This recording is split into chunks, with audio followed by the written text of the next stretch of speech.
एक गांव में एक पागल औरत रहती थी। वो गांव वालों से खाने को मांगा करती थी और कोई न कोई दयालु गांव वाला उसे खाना खिला देता था। एक दिन सुबह सुबह वो एक स्कूल के आगे से गुजर रही होती है। स्कूल के बच्चे उसे छेड़ने लगते हैं। अरे पगली, कैसी है तू?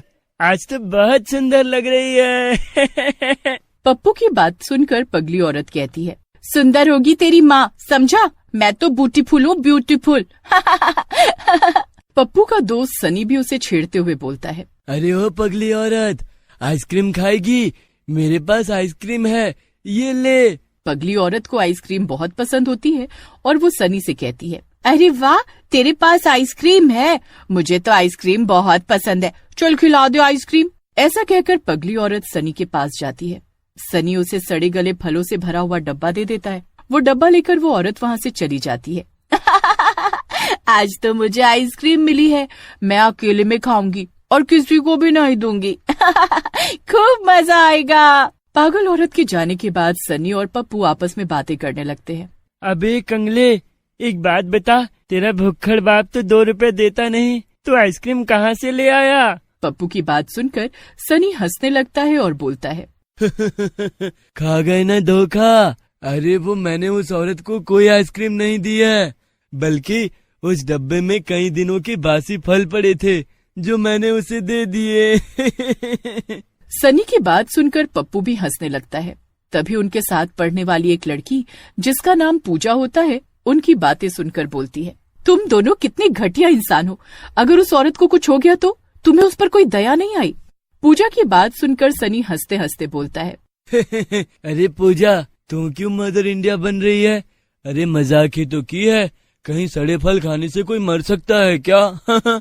लेकिन पूजा का डर सही होता है। पागल औरत सारे सड़े फल खा लेती है और फल खाने के बाद उसकी तबीयत खराब होने लगती है। पूजा पागल औरत को गांव के वैद्य जी के पास लेकर जाती है। वैद्य जी औरत को देखने के बाद बोलते हैं, पूजा बेटी, इसकी तो तबीयत बहुत खराब है, इसे तो केवल भगवान ही बचा सकते हैं। इसकी तबीयत गंदा खाने से खराब हुई है, अब इसका बचना मुश्किल है।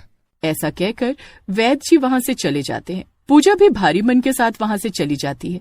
अगले दिन सुबह पता चलता है कि वो पागल औरत मर गई। सब गांव वाले सरपंच के पास जाते हैं। ननकू सरपंच से बोलता है, अरे सरपंच जी, इस बेचारी पगली औरत का कोई नहीं था। मुझे लगता है हम गांव वालों को इसका अंतिम संस्कार कर देना चाहिए, नहीं तो इसकी लाश की बहुत दुर्गति होगी। ननकू की बात सुनकर सरपंच जी कहते हैं, सही कह रहे हो ननकू, हमें भी यही लगता है, हमें इसकी लाश का अंतिम संस्कार कर देना चाहिए। फिर सरपंच के कहने पर गांव वाले लाश का अंतिम संस्कार कर देते हैं। लेकिन पगली औरत की आत्मा रात में आ जाती है और बोलती है, गांव वालों, तुम्हारे बच्चों ने मेरी जान ली है, अब देखो मैं क्या मजा चखाती हूँ, किसी को भी नहीं छोड़ूंगी, सब गांव वाले खून के आंसू रोएंगे।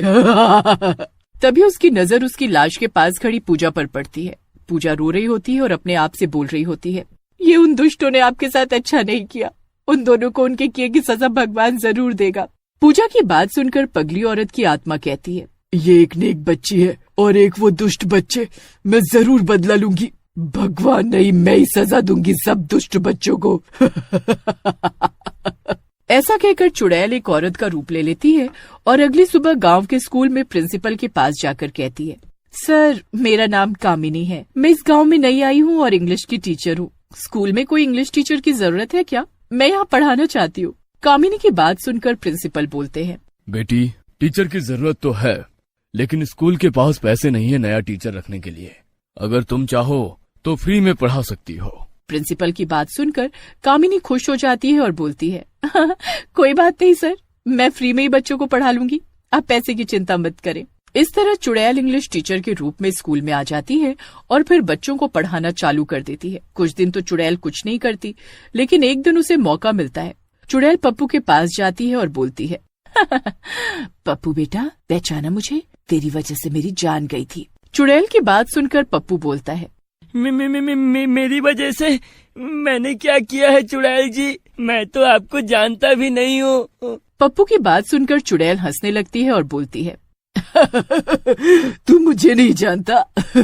ये मजाक मुझे बहुत ही ज्यादा अच्छा लगा। अरे तेरी वजह से ही तो मैं मर गई थी, भूल गया मुझे। मैं वही पगली हूँ जिसे तूने और तेरे दोस्त ने सड़े हुए चुड़ैल की बात सुनकर पप्पू और भी ज्यादा घबरा जाता है और वहाँ से भागने लगता है, लेकिन चुड़ैल उसे पकड़ लेती है। जाने दो मुझे, मैंने कुछ नहीं किया है, जो भी किया है उस सनी के बच्चे ने किया। लेकिन चुड़ैल पप्पू की आंखें निकाल लेती है। तू कुछ भी कह लड़के, तूने और तेरे उस शैतान दोस्त ने मेरे साथ ऐसा किया है। इसकी सजा तो तुम दोनों को और तुम्हारे जैसे सब शैतान लड़कों को मिलेगी। और हाँ, अगर तूने ये बात किसी और को बताई तो इस बार तेरी जान ले लूंगी।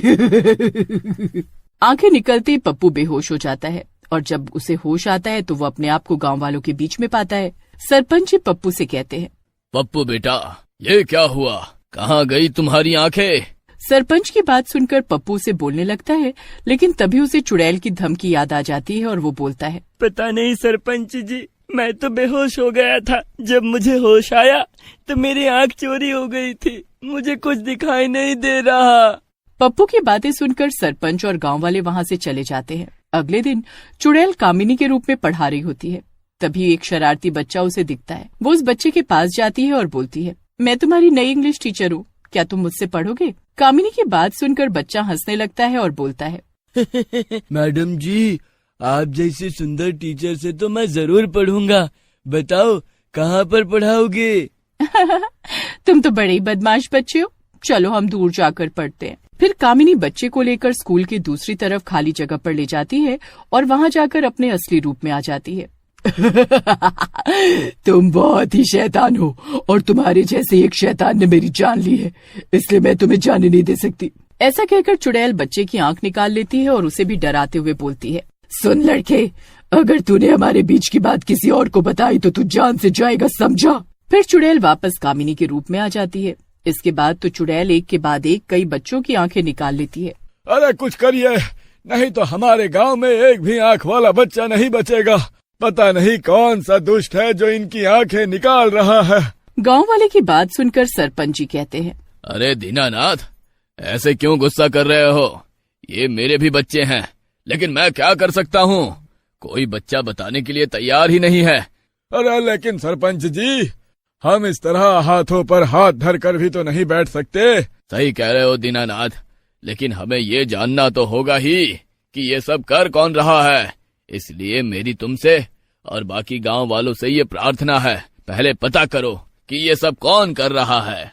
फिर अगले दिन चुड़ैल टीचर बनकर स्कूल में जाती है। तभी उसे सनी दिखता है। सनी को देखकर चुड़ैल गुस्से में आ जाती है और गुस्से में आते ही वो चुड़ैल के रूप में बदल जाती है। चुड़ैल के रूप बदलते ही स्कूल में भगदड़ मच जाती है। चुड़ैल सनी को पकड़ लेती है और बोलती है, कहाँ जा रहे सनी के बच्चे? तेरी वजह से तो मेरी मौत हुई थी और मैं चुड़ैल बनी थी। मुझे जाने दो, मैं क्यों मारूंगा तुम्हें? आपको कोई गलत फहमी हुई है चुड़ैल जी, जाने दो मुझे। मम्मी पापा बचाओ मुझे। कोई नहीं बचा पाएगा तुझे, तेरी तो मैं आके रेबल की जान निकालूंगी, समझा? तूने ही तो मुझे सड़े फल खिलाए थे और मेरी जान ली थी। चुड़ैल की बात सुनकर सनी रोने लगता है और बोलता है, नहीं नहीं, वो सिर्फ एक मजाक था, मुझे क्या पता तुम्हारी जान चली जाएगी, जाने दो मुझे। लेकिन चुड़ैल उसकी एक नहीं सुनती और गुस्से में सनी की गर्दन दबाने लगती है। सनी दर्द से छटपटाने लगता है। तभी वहाँ पूजा आ जाती है और बोलती है, पगली आंटी, आप ऐसे कितने बच्चों को मारेंगी? इसके जैसे तो बहुत हैं, इसकी सजा कानून को देने दो, आप इसे छोड़ दो। पूजा को देखकर चुड़ैल का गुस्सा शांत हो जाता है और वो सनी को दूर फेंक देती है। पूजा बेटी, तू सही कह रही है, इसके जैसे न जाने कितने हैं जो अपने मजाक के लिए दूसरों का बुरा करते हैं। इनको सजा देने का हक मुझे नहीं है, पुलिस ही इन्हें ठीक करेगी। तभी वहाँ एक पुलिस वाला आता है और सनी को लेकर चला जाता है। पूजा चुड़ैल के पास जाती है और बोलती है, आंटी, आप बाकी बच्चों की भी आंखें लौटा दीजिए, उन्हें संभलने का एक और मौका दीजिए। पूजा की बात सुनकर चुड़ैल हंसने लगती है। तभी सब गांव वाले और बच्चे भी वहाँ आ जाते हैं और चुड़ैल से माफी मांगने लगते हैं। मैं सबकी आंखें वापस कर रही हूँ, लेकिन ऐसा करते ही मुझे यहाँ से जाना होगा। लेकिन पूजा बेटी, तुम अपना ख्याल रखना और हमेशा नेक काम करते रहना, और आज के बाद बच्चों सब पढ़ाई में ध्यान लगाना और अपने माँ बाप का नाम रोशन करना। ऐसा कहकर चुड़ैल सब बच्चों को उनकी आंखें लौटा देती है और वहाँ से